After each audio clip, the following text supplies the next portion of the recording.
নিয়ামত তারে দুনিয়াতে আমি দিয়া থাকি। সুবহানাল্লাহ। আমাকে আপনাকে আল্লাহ তাআলা জিন্দা মায়ের পেট থেকে বের করে জিন্দা এনে আল্লাহ আমাদেরকে আপনাকে টনে টন অসংখ্য গণিত রিজিক দিছে না দিছে না? অসংখ্য গণিত রিজিক আমরা পাই। আল্লাহ বলেন সেই রিজিকের ব্যবস্থা আমি করে দেই। এটা হলো আমার ক্ষমতা। আল্লাহ তাআলা বলেন আর রহমানির রহিম, আমি অত্যন্ত দয়ালু, অত্যন্ত মেহেরবান। ওয়া রাহমাতি ওয়াসিআত কুল্লা শাই, আমার রহমত সারা বিশ্বের সমস্ত সৃষ্টিজীবের উপর বিরাজমান। কুল হুয়াল্লাহু আহাদ, আমি এক অদ্বিতীয়, আমার কোনো শরীক নাই। আল্লাহুস সামাদ, আমি কারো মুখাপেক্ষী নই, সবাই আমার মুখাপেক্ষী। লাম ইয়ালিদ ওয়া লাম ইউলাদ, আমি কারো থেকে জন্মগ্রহণ করিনি, আমি কাউকে জন্ম দেইনি। ওয়া লাম ইয়াকুল লাহু কুফুয়ান আহাদ, আমার সমকক্ষ পৃথিবীতে কেউ নাই, একমাত্র আমি। কথা ঠিক না বেঠিক? সুতরাং সেই আল্লাহর প্রতি অবিচল আস্থার বিশ্বাস যে রাখবে, আল্লাহর কুদরতের প্রতি বিশ্বাস যে রাখবে, আল্লাহর তামাম সিফতে কামালিয়ার উপরে বিশ্বাস যে রাখবে, সেই হবে দুনিয়াতে মুমিন আর পরকালে জান্নাতের অধিকারী। কথা ঠিক না বেঠিক?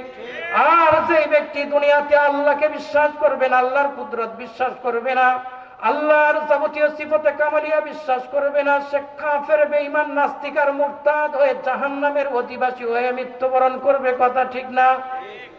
আমরা কি কাফের, নাস্তিক, মুরতাদ হয়ে মরতে চাই না পাকাপোক্তা ইমানদার হয়ে মরতে চাই?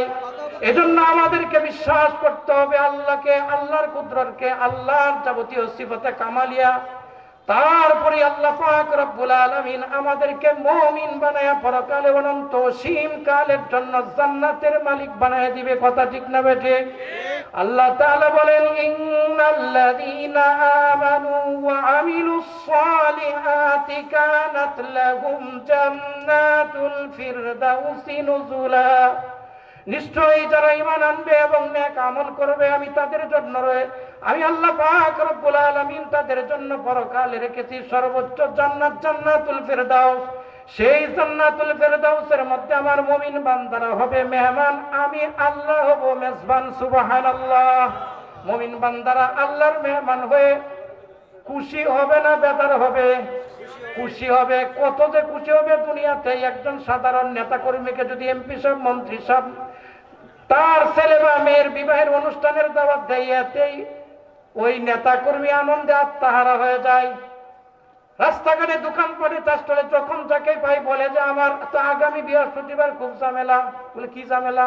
আমার এমপি সাহেব, মন্ত্রী সাহেব আমাকে ওনার ছেলে মেয়ের বিবাহের দাওয়াত দিয়েছে, তার মানে এমপি সাহেবের কাছে আমার খুব দাম, আমাকে ছাড়া কোনো কিছুই করে না। এরকম হয় না? কয় না? তার মানে সে জানিয়ে দেয় সবচেয়ে দামি সে এমপি সাহেবের কাছে। ঠিক অনুরূপ ভাবে যে আল্লাহ সমস্ত এমপিদের এমপি, সমস্ত মন্ত্রীদের মন্ত্রী, সমস্ত রাজাদের রাজা, সেই আল্লাহর জান্নাতে আল্লাহর মেহমান হয়ে মুমিনরা কত আনন্দিত হবে এইটার বলার অপেক্ষা রাখে না। কথা ঠিক না বেঠিক?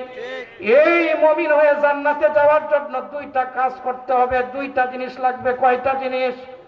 দুইটা জিনিস লাগবে। আল্লাহ পাক রব্বুল আলামিন বলেন ইন্নাল্লাহা আশতারা মিনাল মুমিনিনা আনফুসাহুম ওয়া আমওয়ালাহুম বিআন্না লাহুমুল জান্নাহ। এক নাম্বার হলো জান এবং মাল আল্লাহর জন্য দিতে হবে। আল্লাহ তাআলা বলেন নিশ্চয়ই আমি মুমিনের জান এবং মাল ক্রয় করে নিয়েছি, বিনিময়ে তাদের কাছে জান্নাত বিক্রি করে দিয়েছি। সুবহানাল্লাহ। আয়াতের ভাষ্য অনুযায়ী বোঝা যায় জান্নাত ক্রয় বিক্রয় হবে, কাউকে মাগনা দেওয়া হবে না। নাকি মাগনা দেওয়া হবে?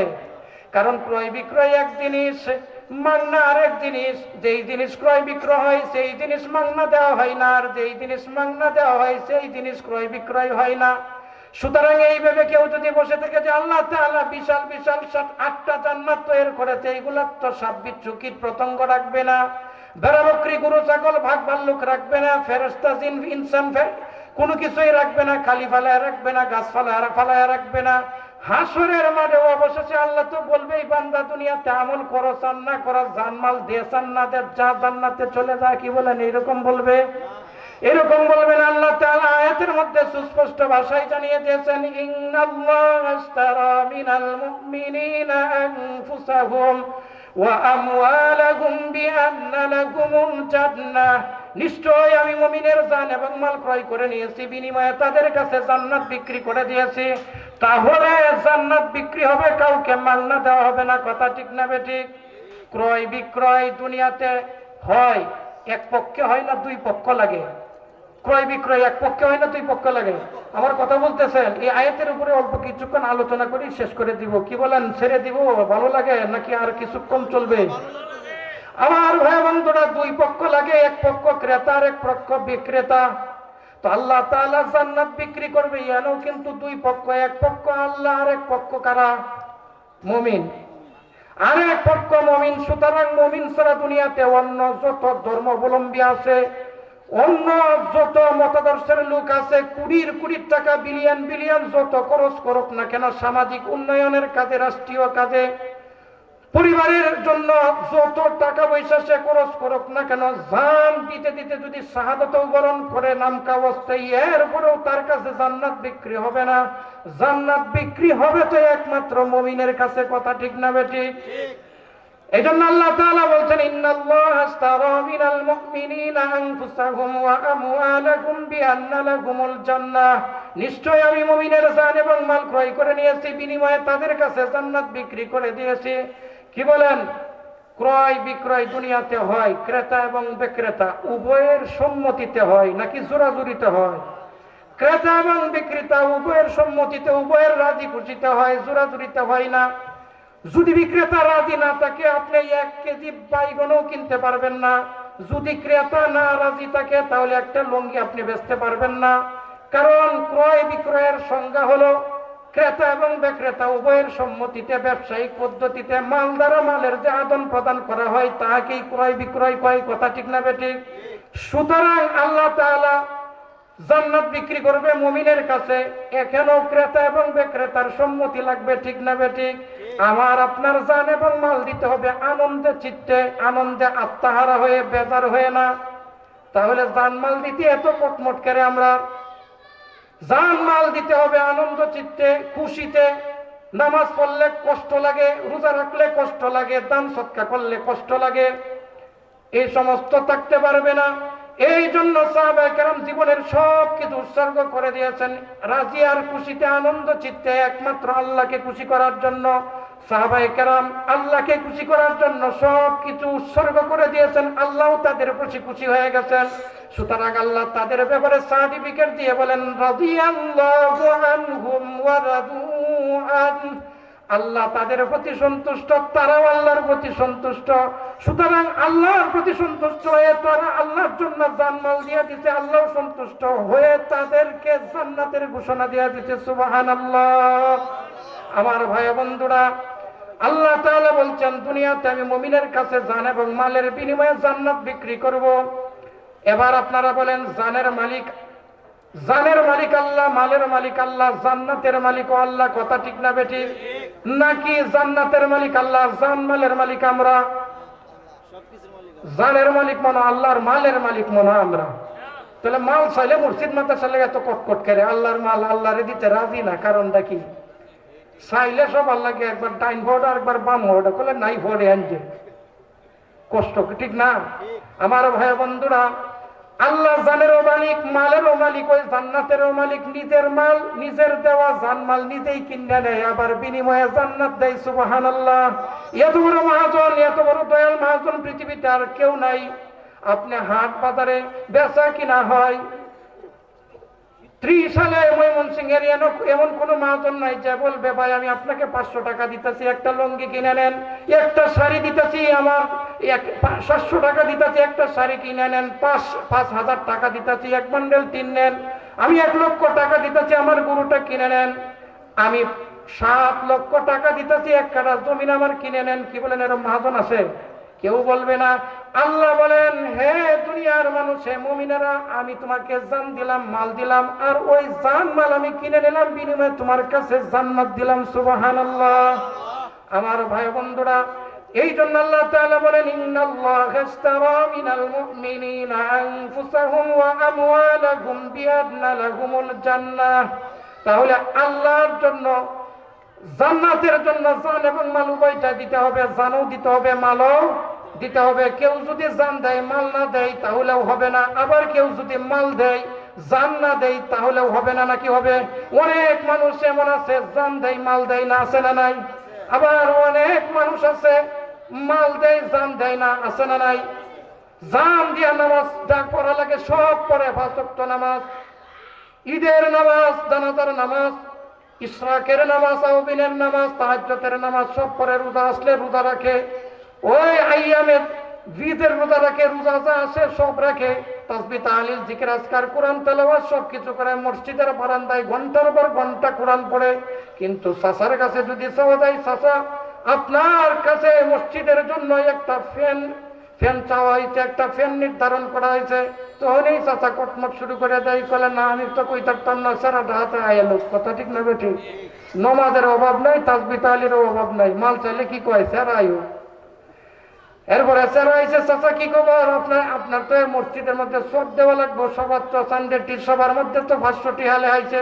বলে বেড়াই আমি করতে দেন, বেড়াই তো সব ফুলাহানের কাছে দিয়ে দিতে, এই তাহলে আর আমি নাই। তোমারে কে বলছে সব কিছু চাইরে দিচ্ছ? তুমি তো এখনো মরে নাই, তোমার জিম্মাদারিতে আছে। তুমি জীবিত অবস্থায় তুমি টাকা পয়সা আল্লাহর রাস্তায় দিতে পারো না, তাহলে মরার উপরে তোমার ফুলাহানে দিব আশা করো? মরার উপরে তোমার কবরে ফুলাহানে দান সৎকা করে তুমি তোমার জন্য সবের ইসালা করবো, এটা কিভাবে তুমি আশা করতে পারো? এরকম অনেক আছে জান দেয় মাল দেয় না, আবার অনেকে আছে মাল দেয় জান দেয় না, আছে না নাই? জান দেয় মসজিদে যাই, কয় হুজুর কি লাগবো, ফ্যান যা আছে সব আমি দিব, শর্ট যা লাগে আমি দিব, টাইট যা আছে আমি দিব। মাদ্রাসায় যাই, হুজুর কতগুলা কোরআন শিব লাগবে আমি দিব, কিন্তু নিজে জান ব্যয় করে কোরআন শিখে কোরআন তেলাওয়াত করে না, দৈনন্দিন 5 ওয়াক্ত নামাজ জান ব্যয় করে সে পড়ে না, মসজিদে যা লাগে সব দেয়। আবার রমজান মাস আসলে রোজা রাখে না, রোজাদারদেরকে 10 প্রকার 15 প্রকার 20 প্রকারের ইফতারি দিয়ে ইফতারি করায়। সদকাতুল ফিতর আসলে মাইক মারে পত্রিকাতে বিজ্ঞপ্তি দিয়ে এলান করে সদকাতুল ফিতর দেয়। এতিম কাঙ্গাল গরিব মিসকিন যা আছে সব তার বাসার সামনে দলা করে। এরপরে দেখা যায় ফারাফারি আর গুতাগুতি করতে করতে কত ফকিরের পায়ের নিচে পিষ্ট হয়ে আহত আর নিহত হয়। ঠিক না বেঠিক? বাস্তব বলছি না অবাস্তব? চট্টগ্রামের মেয়র মহিউদ্দিন মারা যায়, তার কুলকানি হয়, পত্রিকাতে বিজ্ঞপ্তি দিতে মাকে এলান করছে, দুনিয়ার যত ফকির মিসকিন আছে সব তার বাসার সামনে দলা করছে। এরপরে মানুষ আর কুকুরে খাদ্য নিয়ে টানাটানি করতে করতে পরের দিন পত্রিকাতে এসেছে মহিউদ্দিনের কুলকানিতে এতজন আহত আর এতজন নিহত। এরকম হয় না? না হয়? তোমার কে বলছে এইসব করতে? আমার ভাই বন্ধুরা, অনেকেই জান দেয় মাল দেয় না, আবার অনেকেই মাল দেয় জান দেয় না। ঠিক না বেঠিক? আমি বলতেছিলাম ইন্নাল্লাহ আশতারা মিনাল মুমিনিনা আনফুসাহুম ওয়া আমওয়ালাহুম বিআন্না লাহুমুল জান্নাহ। আল্লাহ তাআলা বলেন মুমিনের জান এবং মাল উভয়টা আমি ক্রয় করে নিয়েছি, বিনিময়ে তাদের কাছে জান্নাত বিক্রি করে দিয়েছি। ক্রয় বিক্রয়ের একটা নির্ধারিত জায়গা আছে না নাই? শেষ আর অল্প 2 মিনিট 5 মিনিট। ক্রয় বিক্রয়ের একটা নির্ধারিত জায়গা আছে, ওই নির্ধারিত জায়গার নাম হলো বাজার। কথা ঠিক না বেঠিক?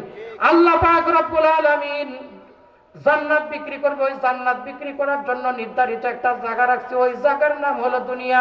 কেউ যদি দুনিয়াতে তার জান এবং মাল দিয়ে জান্নাত ক্রয় করতে না পারে, তাহলে মরার পরে কবরে হাসরের মাঠে জান্নাত ক্রয় করার আর কোনো সিস্টেম নাই। নাকি আছে? জান্নাত তো সে ক্রয় করতে পারবে না, আরো উল্টা জাহান্নামের মধ্যে তার নিক্ষেপ হতে হবে। কথা ঠিক না বেঠিক? আমি উদাহরণ দিলে আপনারা বুঝবেন। দুনিয়াতে কেউ যদি তার জানমাল দিয়ে ক্রয় করতে না পারে, পরকালে আরো উল্টা তার জাহান্নামে ওই ফেরেশতার হাতে পিঠা খাইতে হবে। এক লোক বাজার সদাই করবো, হাট বাজার করবো, পেঁয়াজ রসুন আদা হলদি এইসব কিনবো, ব্যাগ নিয়ে বাজারও চলছে। তো বাজারও কিছু দূর যাওয়ার পরে মুখামুখি যখন গেছে, বেটার সার নিশা, ফানের নিশা, মনে মনে কইতাছে আচ্ছা বাজার সদাই তো করবাম, আচ্ছা একটু পরে করি, চাটা ফান টান খাইলো। গেছে শাস্টলে আমাইছে বিশাল LED টিভি, শাস্টলের মধ্যে ওই শ্রীলঙ্কার পাকিস্তানে টিকিট খেলা। বেটারাও টিকিট খেলার খুব নিশা, এবার সাকাই আর ভানকাই টিকিট খেলা দেখে দেখতে দেখতে 1-1.5 ঘন্টা গেছে গা। হঠাৎ মনে হয়েছে আমি না বাজার হয়েছি, তাহলে বাজার করবাম কোন সময়। আবার তাড়াতাড়ি বাইরে এরপরে আরেকটু ভিতরে গেছে, গিয়া দেয় সাপের খেলা দেহা। সাপের খেলা বুঝে নেই তো, গাঢ় কিলাইলেও সারে না। এটা তারা সাপ, এটা দুরা সাপ, এটা মাত্র সাপ, এইটার মধ্যে এমন এক সাপ একটা কামড় দিয়ে 3টে মানুষ মারিয়েছে।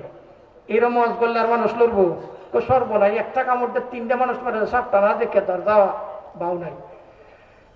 সাপ দেয় করে 1 ঘন্টা আধা ঘন্টা শেষ। এরপরে তার তাবিজ তুবিজ যা আছে সব বিক্রি করে, এরপরে সাপের খেলা দেয়া। তো লোকজন তারা রয়েছে, ভাই এই যে কইলেন যে একটা কামড় মানে 3টে মানুষ মারেছে, সাপটা কেমনে একটা কামড় দিয়ে নয়, একটা মানুষ মারবো, 3টে মানুষ মরলো কেমনে?